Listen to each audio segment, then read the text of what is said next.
ಕಾಂಗ್ರೆಸ್ನಲ್ಲಿ ಸೆಪ್ಟೆಂಬರ್ ಕ್ರಾಂತಿ ವಿಚಾರಕ್ಕೆ ಮಾಜಿ ಸಂಸದ ಡಿಕೆ ಸುರೇಶ್ ಪ್ರತಿಕ್ರಿಯೆ ನೀಡಿದ್ದಾರೆ. ದೇವನಹಳ್ಳಿಯಲ್ಲಿ ಮಾತನಾಡಿದ ಅವರು, ಸಿದ್ದರಾಮಯ್ಯನವರೇ ಸಿಎಂ ಸ್ಥಾನದಲ್ಲಿ ಮುಂದುವರಿಯುತ್ತಾರೆ. ಕಾಂಗ್ರೆಸ್ ಪಕ್ಷದಲ್ಲಿ ಯಾವುದೇ ಹುದ್ದೆ ಖಾಲಿ ಇಲ್ಲ. ಕಾಂಗ್ರೆಸ್ ಪಕ್ಷದ ನೇತೃತ್ವವನ್ನು ಡಿಕೆ ಶಿವಕುಮಾರ್ ಅವರೇ ವಹಿಸಿದ್ದಾರೆ. ಮುಖ್ಯಮಂತ್ರಿಗಳಾಗಿ ಸಿದ್ದರಾಮಯ್ಯ ಅವರು ಕೆಲಸ ಮಾಡ್ತಿದ್ದಾರೆ. ಸಿದ್ದರಾಮಯ್ಯ ಜೊತೆ ಡಿಕೆಶಿ ಕೈ ಜೋಡಿಸಿ ಕೆಲಸ ಮಾಡ್ತಿದ್ದಾರೆ. ರಾಜ್ಯದಲ್ಲಿ ಅಧಿಕಾರ ಹಂಚಿಕೆ ಮಾತೇ ಇಲ್ಲ ಅಂತ ಮಾಜಿ ಸಂಸದ ಡಿಕೆ ಸುರೇಶ್ ಹೇಳಿದ್ದಾರೆ. ನಮ್ಮಲ್ಲಿ ಕದನವೇ ಇಲ್ಲ, ಇನ್ನು ವಿರಾಮ ಎಲ್ಲಿಂದ ಬರುತ್ತೆ ಅಂತ ಸಚಿವೆ ಲಕ್ಷ್ಮೀ ಹೆಬ್ಬಾಳ್ಕರ್ ಪ್ರತಿಕ್ರಿಯೆ ನೀಡಿದ್ದಾರೆ. ಬೀದರ್ನಲ್ಲಿ ಮಾತನಾಡಿದ ಅವರು, ನಮ್ಮಲ್ಲಿ ಯಾವುದೇ ಕ್ರಾಂತಿ ಇಲ್ಲ, ನಮ್ಮಲ್ಲಿ ಬರೀ ಶಾಂತಿ. ನಾವು ಅವರಿವರ ಬೆಂಬಲಿಗರಲ್ಲ, ನಾವು ಕಾಂಗ್ರೆಸ್ ಬೆಂಬಲಿಗರು. ನಮ್ಮಲ್ಲಿ ಒಬ್ಬರು ಮಾಸ್ ಲೀಡರ್, ಮತ್ತೊಬ್ಬರು ಸಂಘಟನಾ ಚತುರರಿದ್ದಾರೆ. ಅವರು ಇಬ್ಬರೂ ಸೇರಿದ್ರೆ ಕಾಂಗ್ರೆಸ್. ನಾವು ಅವರ ಬೆಂಬಲಿಗರು ಅಂತ ಸಚಿವೆ ಹೇಳಿದ್ದಾರೆ.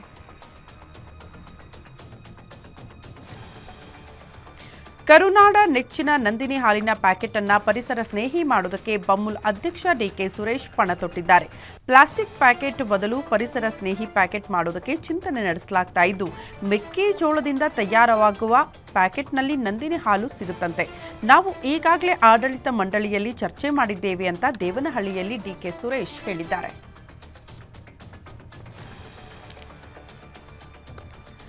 ನನಗೆ ಮಂತ್ರಿ ಸ್ಥಾನ ಕೊಡಲೇಬೇಕು ಅಂತ ಕೋಲಾರದಲ್ಲಿ ಶಾಸಕ ಕೊತ್ತನೂರು ಮಂಜುನಾಥ್ ಹೇಳಿಕೆ ನೀಡಿದ್ದಾರೆ. ನಾನು ಸಹ ಮಂತ್ರಿ ಆಕಾಂಕ್ಷಿ ಇದ್ದೇನೆ. ಭಾರತ ದೇಶದಲ್ಲಿ ನಾನೊಬ್ಬನೇ ನನ್ನ ಸಮುದಾಯದಿಂದ ಶಾಸಕರಾಗಿರೋದು. 2 ಬಾರಿ ಎಂಎಲ್ಎ ಆಗಿ ಆಯ್ಕೆಯಾಗಿದ್ದೇನೆ. ಅಲೆಮಾರಿ ಸಮುದಾಯದಲ್ಲಿ ಹುಟ್ಟಿದ ನಾನು ಎಂಎಲ್ಎ ಆಗಿದ್ದೇನೆ. ನನ್ನ ಸಮುದಾಯಕ್ಕೆ ಅನ್ಯಾಯ ಆಗಿದೆ. ಇನ್ನೂ ಏನೂ ಇಲ್ಲದೆ ಇರುವ ಶಾಸಕ ನಾನೊಬ್ಬನೇ. ನಾನು ಭಾರತ ದೇಶದಲ್ಲಿದ್ದೇನೆ. ನನ್ನನ್ನು ಮಂತ್ರಿ ಸ್ಥಾನ ಸಿಗಬೇಕು ನನಗೆ ಅಂತ ಒತ್ತಾಯಿಸಿದ್ದಾರೆ. ಹೈಟೆಕ್ ಡಿಫೆನ್ಸ್ ಮತ್ತು ಏರೋಸ್ಪೇಸ್ ಪಾರ್ಕ್ ಉದ್ದೇಶಕ್ಕಾಗಿ ಸರ್ಕಾರ ದೇವನಹಳ್ಳಿ ತಾಲೂಕು ಚನ್ನರಾಯಪಟ್ಟಣ ಸುತ್ತಮುತ್ತಲಿನ ಜಮೀನನ್ನು ವಶಪಡಿಸಿಕೊಂಡಿದೆ. ದೇವನಹಳ್ಳಿ ತಾಲೂಕಿನ ಚನ್ನರಾಯಪಟ್ಟಣದ ಹೋಬಳಿಯ 10 ಗ್ರಾಮಗಳಿಗೆ ಸೇರಿರುವ 1282 ಎಕರೆ ಭೂಮಿಯನ್ನು ವಶಪಡಿಸಿಕೊಂಡಿರುವುದನ್ನು ವಿರೋಧಿಸಿ ರೈತರು ಕಳೆದ 1200 ದಿನಗಳಿಂದಲೂ ಕೂಡ ಹೋರಾಟ ನಡೆಸುತ್ತಿದ್ದಾರೆ. ರೈತರ ಹೋರಾಟಕ್ಕೆ ನಟ ಹಾಗೂ ಹೋರಾಟಗಾರ ಪ್ರಕಾಶ್ ರೈ ಬೆಂಬಲ ನೀಡಿರುವುದಕ್ಕೆ ಕೈಗಾರಿಕಾ ಸಚಿವ ಎಂಬಿ ಪಾಟೀಲ್ ಆಕ್ರೋಶ ಹೊರಹಾಕಿದ್ದಾರೆ. ಈಗಾಗಲೇ ಬಿಜೆಪಿಯಲ್ಲಿ ಬೇರೆ ಬೇರೆ ರಾಜ್ಯಾಧ್ಯಕ್ಷರ ಆಯ್ಕೆಯಾಗಿದೆ. ಆದರೆ ಕರ್ನಾಟಕ, ಗುಜರಾತ್ ಸೇರಿದಂತೆ ಇನ್ನೂ ಕೆಲವು ರಾಜ್ಯಗಳ ಆಯ್ಕೆ ಬಾಕಿ ಇದೆ. ಹೀಗಾಗಿ ಕರ್ನಾಟಕ ರಾಜ್ಯಕ್ಕೆ ಶಿವರಾಜ್ ಸಿಂಗ್ ಚೌಹಾಣ್ ಆಗಮಿಸಲಿದ್ದಾರೆ. ಬಿಜೆಪಿಯಲ್ಲಿಯೇ ಆಂತರಿಕ ಚುನಾವಣೆ ನಡೆಸಲಿದ್ದಾರೆ. ಎಲ್ಲ ಗೊಂದಲ ಬಗೆಹರಿದ ನಂತರ ರಾಜ್ಯಾಧ್ಯಕ್ಷ ಹೆಸರು ಘೋಷಣೆ ಮಾಡುವ ಸಾಧ್ಯತೆ ಇದೆ. ಅಲ್ಲದೆ ವಿಜೇಂದ್ರ ಹೆಸರೇ ಮುಂದುವರಿಯುತ್ತಾ ಅನ್ನೋದು ಕುತೂಹಲ ಇದೆ. ಈಗ ಹೈಕಮಾಂಡ್ ತೀರ್ಮಾನವೇ ಅಂತಿಮವಾಗಲಿದೆ. ಜೆಡಿಎಸ್ ಪಕ್ಷದಿಂದ ಯಾವ ಶಾಸಕರು ಕಾಂಗ್ರೆಸ್ಗೆ ಹೋಗಲ್ಲ ಅಂತ ಯಾದಗಿರಿಯಲ್ಲಿ ಜೆಡಿಎಸ್ ರಾಜ್ಯ ಯುವ ಘಟಕದ ಅಧ್ಯಕ್ಷ ನಿಖಿಲ್ ಕುಮಾರಸ್ವಾಮಿ ಹೇಳಿಕೆ ನೀಡಿದ್ದಾರೆ. ಕಾಂಗ್ರೆಸ್ನವರು ಮೊದಲು ಅವರ ಶಾಸಕರನ್ನ ಉಳಿಸಿಕೊಳ್ಳಬೇಕು. ಜೆಡಿಎಸ್ ಪಕ್ಷದ ಶಾಸಕರೆಲ್ಲರೂ ನಮ್ಮ ಕುಟುಂಬದ ಸದಸ್ಯರಿದ್ದಂತೆ. ಎಲ್ಲ ಜೆಡಿಎಸ್ ಶಾಸಕರು ನಿರಂತರವಾಗಿ ನಮ್ಮ ಜೊತೆ ಸಂಪರ್ಕದಲ್ಲಿದ್ದಾರೆ.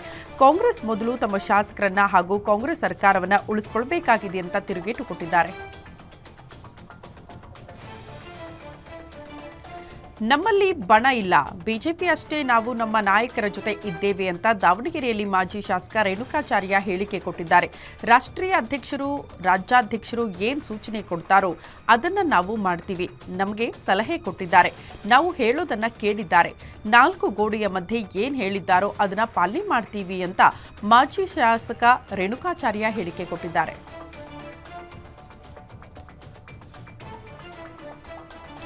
ಮಠಕ್ಕೆ ಅನುದಾನ ಬಿಡುಗಡೆ ಮಾಡುವ ವಿಚಾರಕ್ಕೆ ಸಂಬಂಧಪಟ್ಟಂತೆ ನೆಲಮಂಗಲದ ಶ್ರೀ ಕ್ಷೇತ್ರ ತೈಲೇಶ್ವರ ಗಾಣಿಗರ ಮಹಾಸಂಸ್ಥಾನ ಮಠದ ಪೂರ್ಣಾನಂದಪುರಿ ಸ್ವಾಮೀಜಿ ಅವರು ಸಚಿವ ಶಿವರಾಜ್ ಸಿಂಗ್ ತಂಗಡಿಗೆ ವಿರುದ್ಧ ಗಂಭೀರ ಆರೋಪ ಮಾಡಿದ್ದಾರೆ. ಶ್ರೀ ಮಠದ ಜೀರ್ಣೋದ್ಧಾರಕ್ಕಾಗಿ 3.5 ಕೋಟಿ ರೂಪಾಯಿ ಅನುದಾನ ಮಂಜೂರಾಗಿದೆ. ಮಂಜೂರಾದ ಅನುದಾನ ಬಿಡುಗಡೆ ಮಾಡುವುದಕ್ಕೆ ಸಚಿವ ಶಿವರಾಜ್ ತಂಗಡಿಗೆ ಅವರು 25% ಕಮಿಷನ್ ಕೇಳಿದ್ದಾರೆ ಅಂತ ಸ್ವಾಮೀಜಿ ಗಂಭೀರ ಆರೋಪ ಮಾಡಿದ್ದಾರೆ.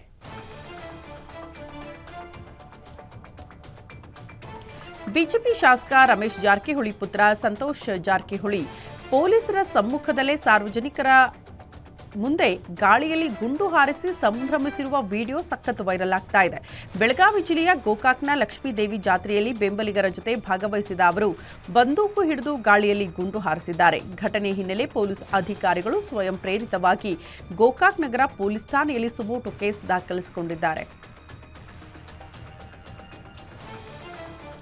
ಪುತ್ತೂರು ಬಿಜೆಪಿ ಮುಖಂಡನ ಪುತ್ರನ ಲವ್ ಸೆಕ್ಸ್ ದೋಖಾ ಪ್ರಕರಣದಲ್ಲಿ ಮಗನ ರಕ್ಷಣೆಗೆ ನಿಂತ ಬಿಜೆಪಿ ಮುಖಂಡ ಜಗನ್ನಿವಾಸ್ ರಾವ್ ಬಂಧನಕ್ಕೀಡಾಗಿದ್ದಾರೆ. ವಿದ್ಯಾರ್ಥಿನಿಯನ್ನ ಮದುವೆಯಾಗುವುದಾಗಿ ನಂಬಿಸಿ ಗರ್ಭಿಣಿಯಾಗಿಸಿ ಬಳಿಕ ವಂಚನೆ ಮಾಡಿರುವ ಪ್ರಕರಣಕ್ಕೆ ಸಂಬಂಧಪಟ್ಟಂತೆ ಬಿಜೆಪಿ ಮುಖಂಡನ ಪುತ್ರ ಆರೋಪಿ ಶ್ರೀಕೃಷ್ಣ ಜೆ ರಾವ್ನನ್ನ ನಿನ್ನೆ ಮೈಸೂರಿನಲ್ಲಿ ಬಂಧಿಸಲಾಗಿತ್ತು.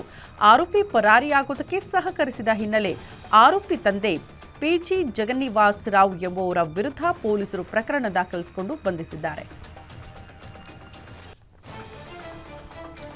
ಹಾಸನದಲ್ಲಿ ಸರಣಿ ಹೃದಯಾಘಾತದ ಹಿನ್ನೆಲೆ ಹೃದಯ ತಪಾಸಣೆಗೆ ಜನ ದೌಡಾಯಿಸುತ್ತಿದ್ದಾರೆ. ಹೃದಯಾಘಾತದಿಂದ ಆತಂಕಕ್ಕೊಳಗಾಗಿರುವ ಜನ ಇಸಿಜಿ, ಯಾಕೋ ಹಾಗೂ ಟಿಎಂಟಿ ಮಾಡಿಸಿಕೊಳ್ಳುವುದಕ್ಕೆ ಖಾಸಗಿ ಹಾಗೂ ಜಿಲ್ಲಾಸ್ಪತ್ರೆಗೆ ಆಗಮಿಸುತ್ತಿದ್ದಾರೆ.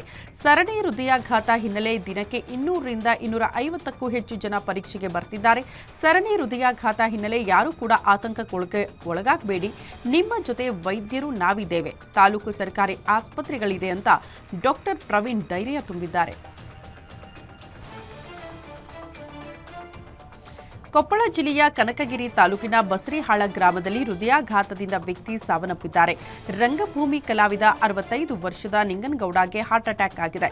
ಗ್ರಾಮದಲ್ಲಿ ಓಡಾಡುವಾಗ ಎದೆನೋವು ಕಾಣಿಸಿಕೊಂಡಿದ್ದು, ಈ ವೇಳೆ ರಸ್ತೆ ಪಕ್ಕದಲ್ಲೇ ಮಲಗಿ ಸುಧಾರಿಸಿಕೊಂಡ ಬಳಿಕ ಮನೆಗೆ ಹೋಗಿದ್ದಾರೆ. ಆದರೆ ಮನೆಗೆ ಹೋಗ್ತಿದ್ದಂತೆ ಕುಸಿದು ಬಿದ್ದು ಸಾವನ್ನಪ್ಪಿದ್ದಾರೆ.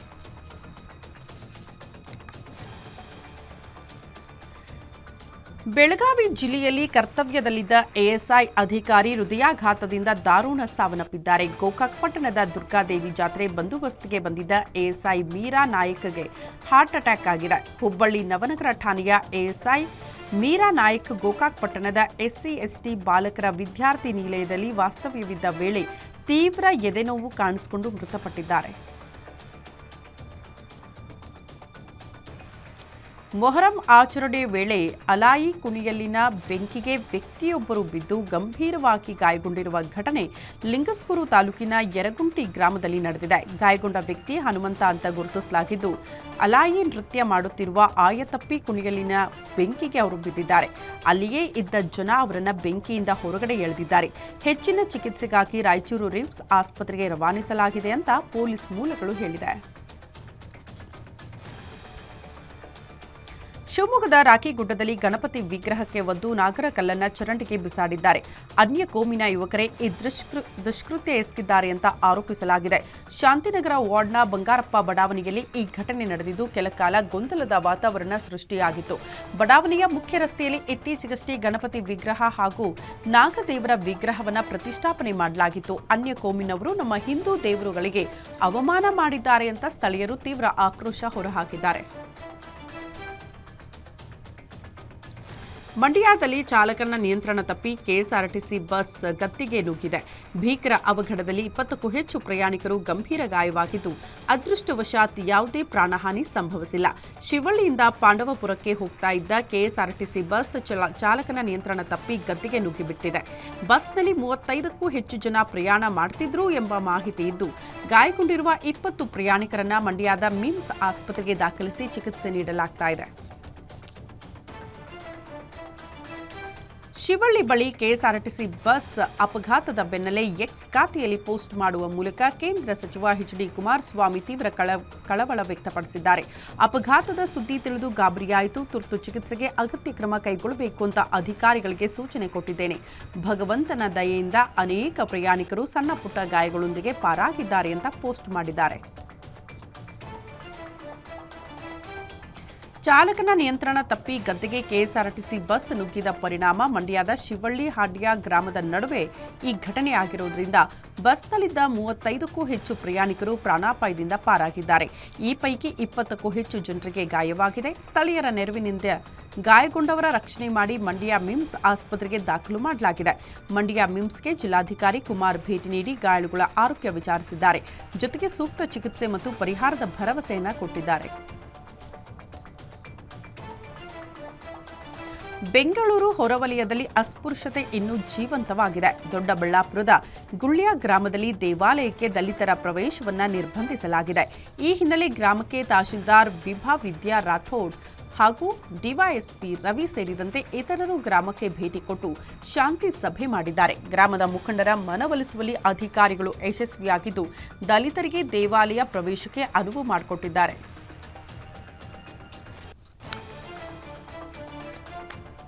ಉತ್ತರ ಕನ್ನಡ ಜಿಲ್ಲೆಯ ಕಾರವಾರದ ಬಳಿ ಕದ್ರಾದಿಂದ ಗೋಡಸಳ್ಳಿಗೆ ತೆರಳುವ ಮಧ್ಯೆ ನಡೆದ ಭೀಕರ ಗುಡ್ಡ ಕುಸಿತಗೊಂಡಿದೆ.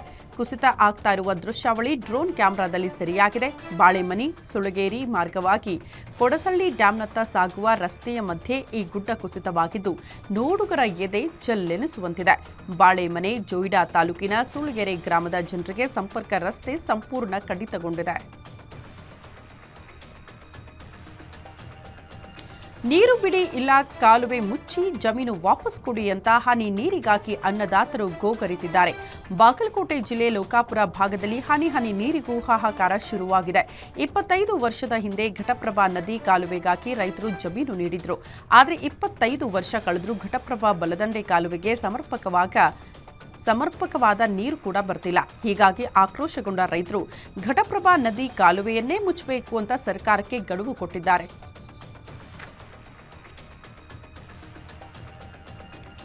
ತುಂಗಭದ್ರಾ ಜಲಾಶಯದಿಂದ ನದಿಗೆ ನೀರು ಬಿಡುಗಡೆ ಹಿನ್ನೆಲೆ ಬಳ್ಳಾರಿ ಜಿಲ್ಲೆಯ ಹಲವಾರು ಸ್ಮಾರಕಗಳು ಜಲಾವೃತಗೊಂಡಿದೆ. ತುಂಗಭದ್ರಾ ನದಿಯ ಮಧ್ಯಭಾಗದಲ್ಲಿ ಇರೋ ನವ ವೃಂದಾವನ ಗದ್ದೆಯ ಸಂಪರ್ಕ ಕಡಿತಗೊಂಡಿದೆ. ಹಂಪಿಯ ಸಾಲು ಮಂಟಪ, ಪುರಂದರ ಮಂಟಪ ಸಂಪೂರ್ಣ ಮುಳುಗಡೆಯಾಗಿದ್ದು ನದಿ ಪಾತ್ರದ ಜನತೆ ಎಚ್ಚರಿಕೆಯಿಂದ ಇರಬೇಕು ಅಂತ ತುಂಗಭದ್ರಾ ಮಂಡಳಿ ಆದೇಶ ಕೊಟ್ಟಿದೆ. ಕೆಟ್ಟ ಮೇಲೆ ಬುದ್ಧಿ ಬಂತು ಅಂತ ಹೇಳೋ ಹಾಗೆ ಮಾಲ್ಡೀವ್ಸ್ ಈಗ ಮತ್ತೆ ಭಾರತದ ಸ್ನೇಹವನ್ನ ಗಳಿಸೋದಕ್ಕೆ ಪರದಾಡ್ತಾನೆ ಇದೆ. ಉಭಯ ದೇಶಗಳ ನಡುವೆ ಹಳಸಿದ ಸಂಬಂಧವನ್ನ ಸರಿಪಡಿಸೋ ಪ್ರಯತ್ನವಾಗಿ ಮೊಹಮ್ಮದ್ ಮುಯಿಜ್ ಜುಲೈ 26ರಂದು ನಡೆಯಲಿರುವ ಮಾಲ್ಡೀವ್ಸ್ ಸ್ವಾತಂತ್ರ್ಯ ದಿನಾಚರಣೆಯ ಮುಖ್ಯ ಅತಿಥಿಯಾಗಿ ಭಾಗವಹಿಸುವುದಕ್ಕೆ ಪ್ರಧಾನಿ ನರೇಂದ್ರ ಮೋದಿ ಅವರಿಗೆ ಆಹ್ವಾನ ಕೊಟ್ಟಿದ್ದಾರೆ. ಕಳೆದ ವರ್ಷ ಭಾರತವನ್ನ ದ್ವೀಪ ರಾಷ್ಟ್ರದಿಂದ ಹೊರಹಾಕುವ ಅಭಿಯಾನದ ನಂತರ ಅಧಿಕಾರಕ್ಕೆ ಬಂದ ನಂತರ ಇದು ಅವರ ಮೊದಲ ದ್ವಿಪಕ್ಷೀಯ ಭಾರತ ಭೇಟಿಯಾಗಿತ್ತು.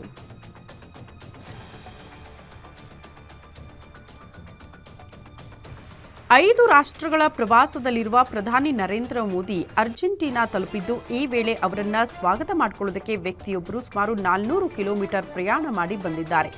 ಈ ವೇಳೆ ಪ್ರಧಾನಿ ಅವರಿಗೆ ಹಲೋ ಹೇಳಿ ಅವರ ಕೈ ಕುಲುಕುವ ಅವಕಾಶ ಸಿಕ್ಕಿರುವುದಕ್ಕೆ ಅವರು ಸಂತಸ ವ್ಯಕ್ತಪಡಿಸಿದ್ದಾರೆ. ಪ್ರಧಾನಿ ನರೇಂದ್ರ ಮೋದಿ ಅವರು ಅರ್ಜೆಂಟೀನಾದ ಬ್ಯೂನಸ್ ಐರಿಸ್ಗೆ ಬಂದಿಳಿದಾಗ ಅವರನ್ನ ಇಲ್ಲಿನ ಭಾರತೀಯ ಸಮುದಾಯ ಸ್ವಾಗತ ಮಾಡಿಕೊಳ್ತು. ಮೋದಿ ಅರ್ಜೆಂಟೀನಾ ಅಧ್ಯಕ್ಷ ಜೇವಿಯರ್ ಮಿಲಿ ಅವರೊಂದಿಗೆ ಮಾತುಕತೆ ನಡೆಸಲಿದ್ದಾರೆ.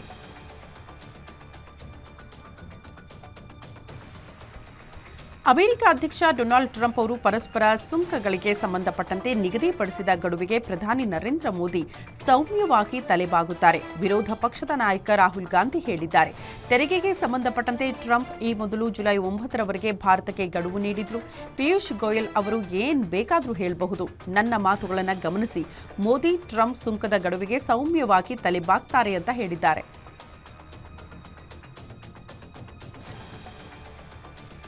ಕೋವಿಡ್ ಲಸಿಕೆ ಹೃದಯಾಘಾತದ ಸಾವುಗಳಿಗೆ ಸಂಬಂಧಿಸಿರಬಹುದು ಅಂತ ಹೇಳಿದ್ದಕ್ಕಾಗಿ ಕೇಂದ್ರ ವಾಣಿಜ್ಯ ಮತ್ತು ಕೈಗಾರಿಕಾ ಸಚಿವ ಪಿಯೂಷ್ ಗೋಯಲ್ ಸಿಎಂ ಸಿದ್ದರಾಮಯ್ಯ ವಿರುದ್ಧ ಕಿಡಿಕಾರಿದ್ದಾರೆ.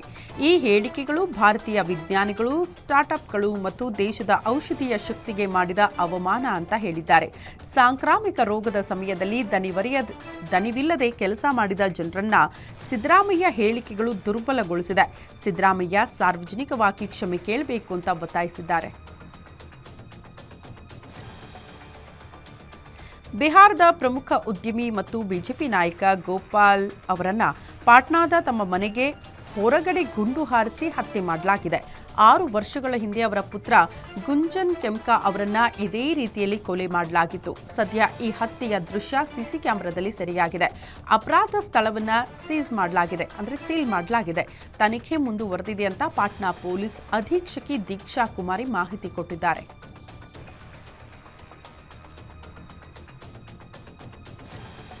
ಮಧ್ಯಪ್ರದೇಶದ ಹಲವಾರು ಜಿಲ್ಲೆಗಳಲ್ಲಿ ನಿರಂತರವಾಗಿ ಮಳೆ ಸುರಿತಾ ಇದ್ದು ಪ್ರವಾಹದಂತಹ ಪರಿಸ್ಥಿತಿ ನಿರ್ಮಾಣವಾಗಿದೆ. ತಗ್ಗು ಪ್ರದೇಶಗಳಿಗೆ ನೀರು ನುಗ್ಗಿದ ಪರಿಣಾಮ ಜನಜೀವನ ಅಸ್ತವ್ಯಸ್ತಗೊಂಡಿದೆ.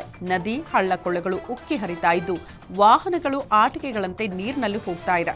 ನರಸಿಂಗಪುರದಲ್ಲಿ ರಾಜ್ಯ ಹೆದ್ದಾರಿಗೆ ಕುಸಿದು ಪ್ರಯಾಣಿಕರು ಪರದಾಡುವಂತಾಗಿದೆ.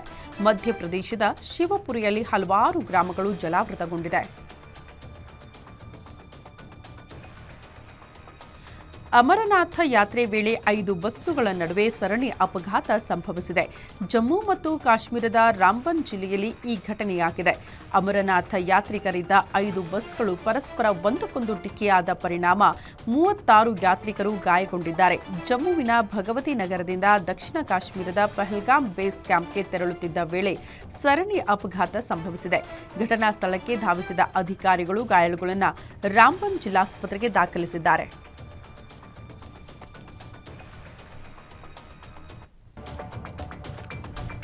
ಹಿಮಾಚಲ ಪ್ರದೇಶದಲ್ಲಿ ಧಾರಾಕಾರ ಮಳೆಯಾರ್ಭಟಕ್ಕೆ ಈವರೆಗೂ 75 ಮಂದಿ ಸಾವನ್ನಪ್ಪಿದ್ದಾರೆ. ಭೀಕರ ಪ್ರವಾಹ, ಭೂಕುಸಿತದಲ್ಲಿ 40 ಮಂದಿ ಕಾಣೆಯಾಗಿದ್ದು 288 ಜನ ಗಂಭೀರವಾಗಿ ಗಾಯಗೊಂಡಿದ್ದಾರೆ. ಭಾರೀ ಮಳೆಗೆ 500ಕ್ಕೂ ಹೆಚ್ಚು ಪ್ರಮುಖ ರಸ್ತೆಗಳು ಸಂಪರ್ಕ ಕಳೆದುಕೊಂಡು ಬಂದಾಗಿದೆ. ಹೆಚ್ಚು ಹಾನಿಗೊಳಗಾಗಿರುವ ಮಂಡಿ ಜಿಲ್ಲೆಯಲ್ಲಿ 176 ರಸ್ತೆಗಳನ್ನು ಮುಚ್ಚಲಾಗಿದೆ. 14 ಸೇತುವೆಗಳು ಪ್ರವಾಹದಲ್ಲಿ ಕೊಚ್ಚಿಕೊಂಡು ಹೋಗಿದೆ. ಜುಲೈ 7ರವರೆಗೆ ಭಾರೀ ಮಳೆಯಾಗುವ ಮುನ್ಸೂಚನೆ ಇರುವ ಹಿನ್ನೆಲೆ ಅಧಿಕಾರಿಗಳು ಕಟ್ಟೆಚ್ಚರ ವಹಿಸಿದ್ದಾರೆ.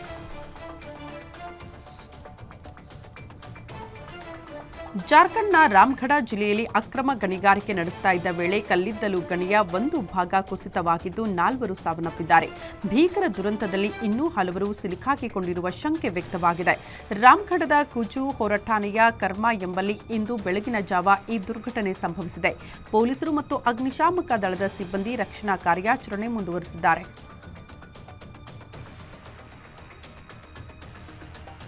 ಮದುವೆಯ ಸಂಭ್ರಮದಲ್ಲಿದ್ದ ಮನೆಯಲ್ಲಿ ಸೂತಕ ಆವರಿಸಿದೆ. ಉತ್ತರ ಪ್ರದೇಶದ ಸಂಭಾಲ್ ಜಿಲ್ಲೆಯ ಜೆವನ್ನೈ ಗ್ರಾಮದಲ್ಲಿ ನಡೆದ ಭೀಕರ ರಸ್ತೆ ಅಪಘಾತದಲ್ಲಿ ವರ ಸೇರಿ ಒಂದೇ ಕುಟುಂಬದ 8 ಜನ ಸಾವನ್ನಪ್ಪಿದ್ದು 2 ಗಂಭೀರವಾಗಿ ಗಾಯಗೊಂಡಿದ್ದಾರೆ.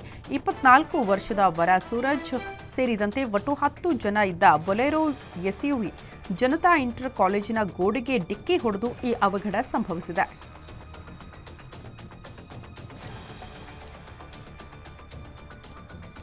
ಕರೋಲ್ ಬಾಗ್ ಪ್ರದೇಶದ ವಿಶಾಲ್ ಮೆಗಾ ಮಾರ್ಟ್ನಲ್ಲಿ ಸಂಭವಿಸಿದ ಬೆಂಕಿ ಅವಘಡದಲ್ಲಿ 2 ಮೃತಪಟ್ಟಿದ್ದಾರೆ. 25 ವರ್ಷದ ಕುಮಾರ್ ಧೀರೇಂದ್ರ ಪ್ರತಾಪ್ ಲಿಫ್ಟ್ ಒಳಗಡೆ ಶವವಾಗಿ ಪತ್ತೆಯಾಗಿದ್ದಾರೆ. ಇವರು ಉಸಿರುಗೊಟ್ಟು ಸಾವನ್ನಪ್ಪಿದ್ದಾರೆ ಅಂತ ಶಂಕೆ ವ್ಯಕ್ತಪಡಿಸಲಾಗಿದೆ. ಕಾರ್ಯಾಚರಣೆಯ ಸಮಯದಲ್ಲಿ ಕಟ್ಟಡದಿಂದ ಮತ್ತೊಂದು ಸುಟ್ಟ ಪುರುಷ ಶವವನ್ನು ವಶಪಡಿಸಿಕೊಳ್ಳಲಾಗಿದೆ. 2ನೇ ಶವವನ್ನು ಗುರುತಿಸುವ ಪ್ರಯತ್ನಗಳು ಆಗ್ತಾ ಇದೆ. ಸದ್ಯ ಘಟನಾ ಸ್ಥಳದಲ್ಲಿ ಅಗ್ನಿಶಾಮಕ ದಳದ ಸಿಬ್ಬಂದಿ ಬೀಡು ಬಿಟ್ಟಿದ್ದು ರಕ್ಷಣಾ ಕಾರ್ಯಾಚರಣೆ ಮುಂದುವರೆಸಿದ್ದಾರೆ.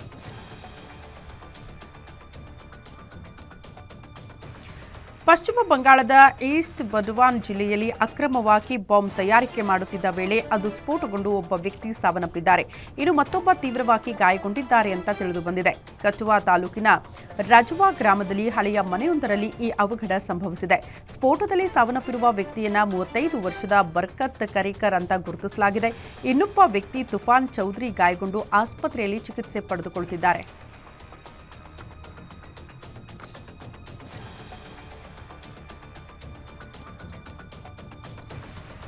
ಭಾರತದಿಂದ ಹಸ್ತಾಂತರ ಕೋರಿಕೆಯ ಮೇರೆಗೆ ಪಂಜಾಬ್ ನ್ಯಾಷನಲ್ ಬ್ಯಾಂಕ್ ಹಗರಣದ ಆರೋಪಿ ನೀರವ್ ಮೋದಿಯ ಸಹೋದರ ನೇಹಲ್ ದೀಪಕ್ ಮೋದಿಯನ್ನ ಅಮೆರಿಕದಲ್ಲಿ ಬಂಧಿಸಲಾಗಿದೆ. ಬೆಲ್ಜಿಯಂ ಪ್ರಜೆಯಾಗಿರುವ ನೇಹಲ್ ದೀಪಕ್ ಮೋದಿ ಪಂಜಾಬ್ ನ್ಯಾಷನಲ್ ಬ್ಯಾಂಕ್ನಲ್ಲಿ ತನ್ನ ಹಿರಿಯ ಸಹೋದರ ಮಾಡಿದ ವಂಚನೆ ಪ್ರಕರಣದಲ್ಲಿ ಕೇಂದ್ರ ತನಿಖಾ ದಳಕ್ಕೆ ಬೇಕಾಗಿರುವ ಪ್ರಮುಖ ಆರೋಪಿಗಳಲ್ಲಿ ಒಬ್ಬರಾಗಿದ್ದಾರೆ. ಭಾರತೀಯ ಅಧಿಕಾರಿಗಳ ಹಸ್ತಾಂತರ ಕೋರಿಕೆಯ ಮೇರೆಗೆ ನೇಹಲ್ ದೀಪಕ್ ಮೋದಿಯನ್ನ ಬಂಧಿಸಲಾಗಿದೆ.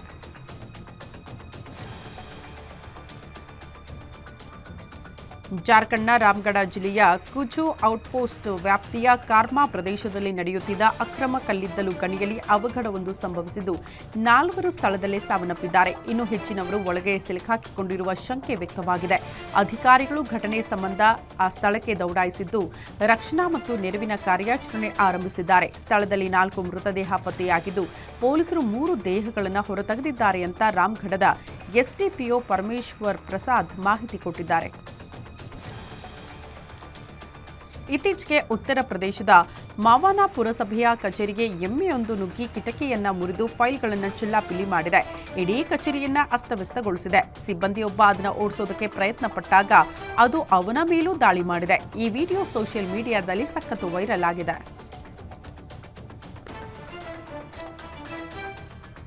ಭಾರತ ನಡೆಸಿದ್ದ ಆಪರೇಷನ್ ಸಿಂಧೂರ ದಾಳಿಗೆ ಹಣ್ಣುಗಾಯಿ ನೀರುಗಾಯಿಯಾಗಿದ್ದ ಪಾಕಿಸ್ತಾನ ಈಗ ಮತ್ತೆ ಖ್ಯಾತೆ ತೆಗೆದಿದೆ. ಅಜರ್ಬೈಜಾನ್ನಲ್ಲಿ ನಡೆದ ಆರ್ಥಿಕ ಸಹಕಾರ ಸಂಸ್ಥೆ ಶೃಂಗಸಭೆಯಲ್ಲಿ ಪಾಲ್ಗೊಂಡಿರೋ ಶೆಹಬಾಜ್ ಶರೀಫ್ ಭಾರತವು ಇತ್ತೀಚಿನ ಪೆಹಲ್ಗಾಮ್ ಭಯೋತ್ಪಾದಕ ದಾಳಿಯನ್ನ ಪ್ರಾದೇಶಿಕ ಶಾಂತಿಯನ್ನ ಹಾಳು ಮಾಡೋದಕ್ಕೆ ಬಳಸಿಕೊಳ್ತಾ ಇದೆ ಅಂತ ಬೇಕಾಬಿಟ್ಟಿ ಆರೋಪ ಮಾಡಿದ್ದಾರೆ. ಜೊತೆಗೆ ಗಾಜಾ, ಕಾಶ್ಮೀರ ಅಥವಾ ಇರಾನ್ನಲ್ಲಿ ಅಮಾಯಕ ಜನರ ವಿರುದ್ಧ ಅನಾಗರಿಕ ಕೃತ್ಯಗಳನ್ನು ಎಸಗುವವರ ವಿರುದ್ಧ ಪಾಕಿಸ್ತಾನ ದೃಢವಾಗಿ ನಿಲ್ಲುತ್ತೆ ಅಂತ ಭಾಷಣ ಮಾಡಿದ್ದಾರೆ.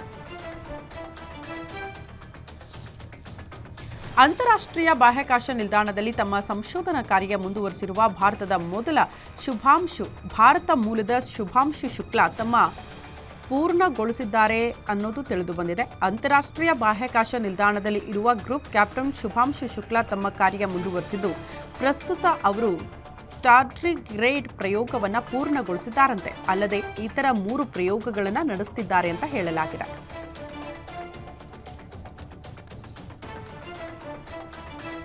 ಸ್ಪೇನ್ನ ಪಾಲ್ಮಾ ಡಿ ಮೆಲ್ಲೋರ್ಕಾ ವಿಮಾನ ನಿಲ್ದಾಣದಲ್ಲಿ ರಯಾನ್ ಏರ್ ಬೋಯಿಂಗ್ 737 ವಿಮಾನದಲ್ಲಿ ಬೆಂಕಿ ಕಾಣಿಸಿಕೊಂಡಿದೆ. ಕೂಡಲೇ ವಿಮಾನದಿಂದ ಜಿಗಿದು ಕನಿಷ್ಠ 18 ಜನ ಗಾಯಗೊಂಡಿದ್ದಾರೆ. ಮ್ಯಾಂಚೆಸ್ಟರ್ನಲ್ಲಿ ತೆರಳುತ್ತಿದ್ದ ವಿಮಾನ ಟೇಕ್ ಆಫ್ ಆಗುವ ವೇಳೆಗೆ ಈ ಘಟನೆಯಾಗಿದೆ. ಇನ್ನು ಪ್ರಯಾಣಿಕರನ್ನ ತುರ್ತು ನಿರ್ಗಮಗಳ ಮೂಲಕ ಸ್ಥಳಾಂತರ ಮಾಡಲಾಗಿದೆ. ಘಟನೆಯ ವಿಡಿಯೋ ಸೋಷಿಯಲ್ ಮೀಡಿಯಾದಲ್ಲಿ ವೈರಲ್ ಆಗಿದೆ. ಶುಭ್ಮನ್ ಗಿಲ್ ದಾಖಲೆಯ ಶತಕ ಹಾಗೂ ಆಕಾಶ್ ದೀಪ್ ನಡೆಸಿದ ಮಾರಕ ಬೌಲಿಂಗ್ ದಾಳಿಯ ಸಹಾಯದಿಂದ ಭಾರತ ತಂಡ 2ನೇ ಟೆಸ್ಟ್ ಪಂದ್ಯದ 4ನೇ ದಿನವೂ ಇಂಗ್ಲೆಂಡ್ ವಿರುದ್ಧ ಮೇಲುಗೈ ಸಾಧಿಸಿದೆ. ಈ ಮೂಲಕ ಟೀಂ ಇಂಡಿಯಾ ಪಂದ್ಯವನ್ನು ಗೆಲ್ಲುವ ಹಾದಿಯಲ್ಲಿದೆ. ಶುಭ್ಮನ್ ಗಿಲ್ ಶತಕದ ಬಲದಿಂದ ಭಾರತ ತಂಡ ಇಂಗ್ಲೆಂಡ್ಗೆ 608 ರನ್ಗಳ ದಾಖಲೆಯ ಗುರಿಯನ್ನ ನೀಡಿದೆ. ಬೃಹತ್ ಮೊತ್ತದ ಗುರಿಯನ್ನ ಹಿಂಬಾಲಿಸಿರುವ ಆಂಗ್ಲರು 4ನೇ ದಿನದಾಟದ ಅಂತ್ಯಕ್ಕೆ 72 ರನ್ ಗಳಿಸಿ 3 ವಿಕೆಟ್ಗಳನ್ನು ಕಳೆದುಕೊಂಡು ಸೋಲಿನ ಸುಳಿಗೆ ಸಿಲುಕಾಕಿಕೊಂಡರು. ಬೆಂಗಳೂರಿನ ಕಂಠೀರವ ಕ್ರೀಡಾಂಗಣದಲ್ಲಿ ನಡೆದಿದ್ದ 2025ರ Neeraj Chopra classic javelin throw ಸ್ಪರ್ಧೆಯಲ್ಲಿ ಭಾರತ ಸ್ಟಾರ್ ಜಾವೆಲಿನ್ ತಾರೆ ಹಾಗೂ ಒಲಿಂಪಿಕ್ ಪದಕ ವಿಜೇತ ನೀರಜ್ ಚೋಪ್ರಾ ಚಿನ್ನದ ಪದಕವನ್ನು ಗೆದ್ದುಕೊಂಡಿದ್ದಾರೆ. ಬೆಂಗಳೂರಿನ ಅತ್ಯಂತ ಕೆಟ್ಟ ಹವಾಮಾನ ಮತ್ತು ಪ್ರತಿಕೂಲ ಪರಿಸ್ಥಿತಿಗಳ ಹೊರತಾಗಿಯೂ ನೀರಜ್ ಚೋಪ್ರಾ 86.18 ಮೀಟರ್ ಜಾವೆಲಿನ್ ಎಸೆದು ಚಿನ್ನದ ಪದಕವನ್ನು ಗೆದ್ದಿದ್ದಾರೆ. ಸತತ 2 ಪಂದ್ಯಗಳಲ್ಲಿ ಗೆಲುವು ಪಡೆದುಕೊಂಡಿದ್ದ ಭಾರತ ಮಹಿಳಾ ತಂಡ ಲಂಡನ್ನ ಕೆನ್ಸಿಂಗ್ಟನ್ನ ಓವಲ್ ಕ್ರೀಡಾಂಗಣದಲ್ಲಿ ನಡೆದ 3ನೇ ಟಿ20 ಪಂದ್ಯದಲ್ಲಿ ಇಂಗ್ಲೆಂಡ್ ವಿರುದ್ಧ ಕೇವಲ 5 ರನ್ಗಳಿಂದ ಸೋಲು ಅನುಭವಿಸಿದೆ. ಇಂಗ್ಲೆಂಡ್ ನೀಡಿದ್ದ 172 ರನ್ಗಳ ಗುರಿಯನ್ನ ಹಿಂಬಾಲಿಸಿದ ಭಾರತ ಮಹಿಳಾ ತಂಡ ಸ್ಮೃತಿ ಮಂದಾನ ಹಾಗೂ ಶಫಾಲಿ ವರ್ಮಾ ಅವರ ಬ್ಯಾಟಿಂಗ್ ಹೊರತಾಗಿಯೂ ತನ್ನ ಪಾಲಿನ 20 ಓವರ್ಗಳಿಗೆ 5 ವಿಕೆಟ್ಗಳ ನಷ್ಟಕ್ಕೆ 166 ರನ್ಗಳಿಗೆ ಸೀಮಿತವಾಯಿತು. ಏಕೈಕ ಟೆಸ್ಟ್ ಪಂದ್ಯದಲ್ಲಿ 300 ರನ್ ಗಳಿಸಿದ ಭಾರತ ತಂಡದ ಮೊದಲ ನಾಯಕ ಎಂಬ ದಾಖಲೆಯನ್ನ ಶುಭ್ಮನ್ ಗಿಲ್ ಬರೆದಿದ್ದಾರೆ. 2017ರಲ್ಲಿ ಶ್ರೀಲಂಕಾ ವಿರುದ್ಧ ಟೆಸ್ಟ್ ಪಂದ್ಯದ 2 ಇನ್ನಿಂಗ್ಸ್ಗಳಿಂದ ಕೊಹ್ಲಿ 293 ರನ್ ಗಳಿಸಿದರು. ಇದೀಗ ಇಂಗ್ಲೆಂಡ್ ಪ್ರವಾಸದ ಟೆಸ್ಟ್ ಸರಣಿಯಲ್ಲಿ ಅತಿ ಹೆಚ್ಚು ರನ್ ಗಳಿಸಿದ ಬ್ಯಾಟ್ಸ್ಮನ್ಗಳ ಸಾಲಿನಲ್ಲಿ ಗಿಲ್ 587 ರನ್ ಗಳಿಸಿ 3ನೇ ಸ್ಥಾನಕ್ಕೆ ಲಗ್ಗೆ ಇಟ್ಟಿದ್ದಾರೆ. ಯಶಸ್ವಿ ಜೈಸ್ವಾಲ್ ಟೆಸ್ಟ್ ಕ್ರಿಕೆಟ್ನಲ್ಲಿ 2000 ರನ್ ಪೂರೈಸಿ ಐತಿಹಾಸಿಕ ಸಾಧನೆ ಮಾಡಿದ್ದಾರೆ. ಈ ಮೂಲಕ ಭಾರತ ಹಾಗೂ ಏಷ್ಯಾದ ಆಟಗಾರರಲ್ಲೇ ಅತ್ಯಂತ ವೇಗವಾಗಿ 2000 ರನ್ ಪೂರೈಸಿದ ಆಟಗಾರ ಅನಿಸಿಕೊಂಡಿದ್ದಾರೆ. ಕೇವಲ 21 ಪಂದ್ಯಗಳಲ್ಲಿ ಈ ಸಾಧನೆ ಮಾಡುವ ಮೂಲಕ ಬ್ಯಾಟಿಂಗ್ ದಿಗ್ಗಜ ಸುನಿಲ್ ಗವಾಸ್ಕರ್ ದಾಖಲೆಯನ್ನು ಮುರಿದಿದ್ದಾರೆ. ಭಾರತ ದೇಶದ 9 ನಗರಗಳಲ್ಲಿ ಫಸ್ಟ್ ಲುಕ್ ಟೀಸರ್ ಬಿಡುಗಡೆಯಾದ ಬೆನ್ನಲ್ಲೇ ಅಮೆರಿಕದ ನ್ಯೂಯಾರ್ಕ್ನ ಟೈಮ್ಸ್ ಸ್ಕ್ವೇರ್ನಲ್ಲಿ ರಾಮಾಯಣ ಚಿತ್ರದ ಟೀಸರ್ ಅನಾವರಣಗೊಂಡಿದೆ. ಈ ಚಿತ್ರದಲ್ಲಿ ರಾಮನಾಗಿ ರಣಬೀರ್ ಕಪೂರ್, ರಾವಣನಾಗಿ ರಾಕಿಂಗ್ ಸ್ಟಾರ್ ಯಶ್ ನಟನೆ ಮಾಡ್ತಾ ಇದ್ದು, ನ್ಯೂಯಾರ್ಕ್ನ ಪ್ರಸಿದ್ಧ ಟೈಮ್ಸ್ ಸ್ಕ್ವೇರ್ ಡಿಜಿಟಲ್ ಬಿಲ್ಬೋರ್ಡ್ನಲ್ಲಿ ರಾಮಾಯಣದ ಫಸ್ಟ್ ಲುಕ್ ಟೀಸರ್ ಅನಾವರಣಗೊಂಡಿದ್ದು ಸಿನಿ ಪ್ರಿಯರ ಗಮನ ಸೆಳೆದಿದೆ. ಅರಸರ ಕುಟುಂಬದ ಕುಡಿ ಬಾಲಿವುಡ್ ನಟ ಸೈಫ್ ಅಲಿ ಖಾನ್ ಹಾಗೂ ತಾಯಿ ಶರ್ಮಿಳಾ ಪಟೌಡಿ ಸಹೋದರರಾದ ಸೋಹಾ ಸಭಾ ಅವರಿಗೆ ಕಾನೂನು ಹೋರಾಟದಲ್ಲಿ ಭಾರಿ ಹಿನ್ನಡೆಯಾಗಿದೆ.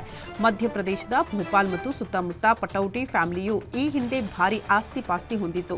ಈ ಆಸ್ತಿಗಳನ್ನೆಲ್ಲ ಮಧ್ಯಪ್ರದೇಶ ರಾಜ್ಯ ಸರ್ಕಾರ ಹಾಗೂ ಕೇಂದ್ರ ಸರ್ಕಾರ ಎನಿಮಿ ಪ್ರಾಪರ್ಟಿ ಅಂತ ಘೋಷಣೆ ಮಾಡಿ ತನ್ನ ವಶಕ್ಕೆ ತೆಗೆದುಕೊಳ್ಳುವುದಕ್ಕೆ ಆದೇಶ ಹೊರಡಿಸಿತ್ತು. ಇದನ್ನು ಪ್ರಶ್ನೆ ಮಾಡಿದ್ದ ಸೈಫ್ ಅಲಿ ಖಾನ್ ಅರ್ಜಿಯನ್ನು ಹೈಕೋರ್ಟ್ ವಜಾಗೊಳಿಸಿದೆ. ಸಚಿನ್ ಚೆಲುವರಾಯಸ್ವಾಮಿ ಹಾಗೂ ಸಂಗೀತಾ ಭಟ್ ಅಭಿನಯದ ಕಮಲ್ ಶ್ರೀದೇವಿ ಚಿತ್ರದ 63 ದಿನಗಳ ಚಿತ್ರೀಕರಣ ಮುಕ್ತಾಯಗೊಂಡಿದ್ದು, ಬಂಡೆ ಮಹಾಕಾಳಿ ದೇವಸ್ಥಾನದಲ್ಲಿ ಪೂಜೆ ಸಲ್ಲಿಸಿ ಪ್ರಚಾರ ಕಾರ್ಯಕ್ಕೆ ಚಿತ್ರತಂಡ ಚಾಲನೆ ಕೊಟ್ಟಿದೆ. ಸಿನಿಮಾಗೆ ಧನಲಕ್ಷ್ಮಿ ಹಾಗೂ ರಾಜವರ್ಧನ್ ಬಂಡವಾಳ ಹೂಡಿದ್ದು, ಸುನೀಲ್ ಆಕ್ಷನ್ ಕಟ್ ಹೇಳಿದ್ದಾರೆ. ಆಗಸ್ಟ್ನಲ್ಲಿ ಕಮಲ ಶ್ರೀದೇವಿ ತೆರೆಗೆ ಬರಲಿದೆ.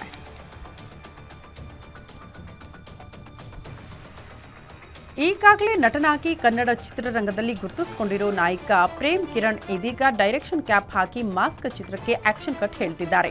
ನಿರ್ದೇಶನದ ಜೊತೆಗೆ ನಾಯಕನಾಗಿ ನಟಿಸ್ತಾ ಇರುವ ಪ್ರೇಮ್ಗೆ ಕುಂಕುಮ ಹರಿಹರ ನಾಯಕಿಯಾಗಿದ್ದಾರೆ. ಸದ್ಯ ರವಿಕಿರಣ್ ವಿಲನ್ ಆಗಿ ಅಬ್ಬರಿಸಲಿದ್ದು ಪೋಸ್ಟರ್ ಕೂಡ ಬಿಡುಗಡೆಯಾಗಿದೆ. ಈಗಾಗಲೇ ಮಾಸ್ಕ್ ಚಿತ್ರದ ಶೂಟಿಂಗ್ ಮುಕ್ತಾಯಗೊಂಡಿದ್ದು ಪೋಸ್ಟ್ ಪ್ರೊಡಕ್ಷನ್ ಕೆಲಸಗಳು ಹಂತದಲ್ಲಿದೆ. ಇದೊಂದು ಹಾರರ್ ಥ್ರಿಲ್ಲರ್ ಜೋನರ್ ಚಿತ್ರವಾಗಿದೆ.